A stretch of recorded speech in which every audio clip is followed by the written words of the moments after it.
Welcome to Stuff They Didn't Teach Me in Sunday School.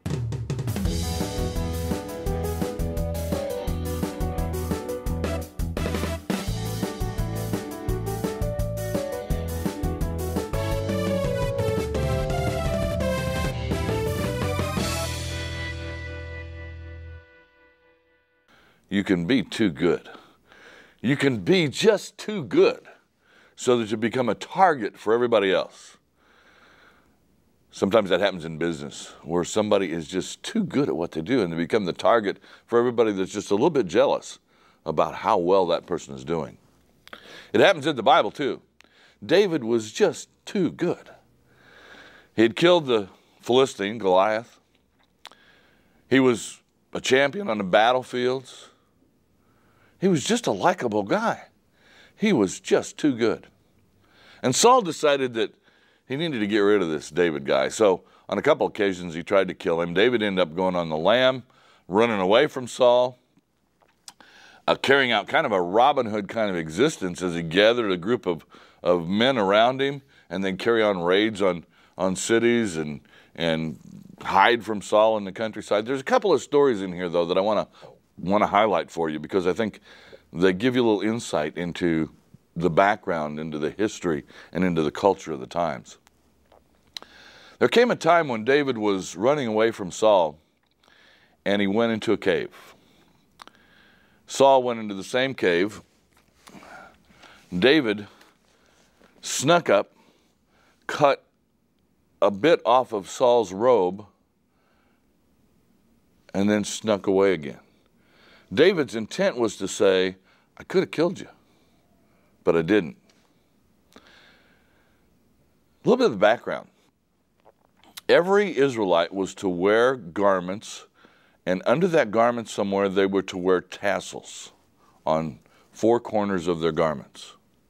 So every Israelite had tassels somewhere on their clothing. Throughout history, it appears that that center thread in that tassel denoted one station in life.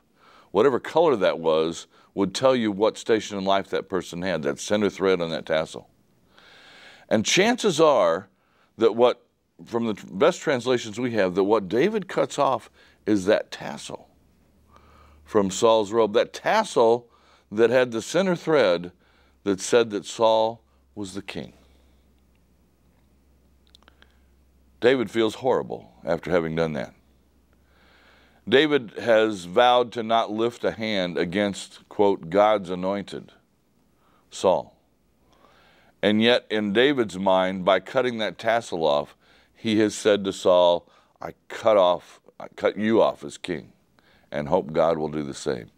And David apologizes to Saul from a safe distance, for having cut off that tassel that signifies Saul's kingship.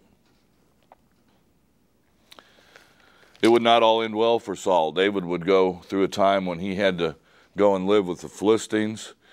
He even was at one point where the Philistines were calling on David and his men to go to war against the Israelites, against his own people. And it appears David's going to do that until the Philistines decide they just don't trust him enough to go to war against his own people. Saul and his sons are killed in a battle finally. Saul meets his end, and that strife between David and Saul comes to an end.